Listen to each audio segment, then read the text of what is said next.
Martin Romualdez. Siya ang dahilan ng kaguluhan, pagkakaaway-away, pagkakawatak-watak na ngayon yumayanig sa ating bayan, maprotektahan lamang ang sarili niya. Kung kayo ay kakampi ni Martin Romualdez, pues sumunod kayo sa gusto nila. Una, maniwala kayo sa mga sinasabi ng testigo niya na nagtuturo lamang sa mga senador. Pangalawa, ibuhos niyo ang galit niyo sa Senado at ng mga senador at palayo kay Martin at sa mga congressman. Pangatlo, pagdudahan at sirain niyo si Sergeant Gutesa na bukod tanging hindi nakinabang at walang bahid at hiningi anumang kapalit sa pagsabi ng katotohanan.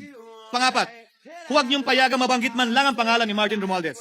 Panglima, huwag niyong payagang ipatawag si Martin Romualdez sa anumang investigasyon. Pang-anim, huwag niyong payagang imbestigahan si Martin Romualdez at mga kasamahan niya saan mang lugar. Hindi ako kakampi ni Martin Romualdez. Kaya lalabanan ko sa at lahat ng panglilinlang niya. Punitin natin ang script ni Martin Romualdez. At higit sa lahat, huwag magpadala, huwag sabayan, huwag maniwala sa sarswela na nilalako ni Martin Romualdez.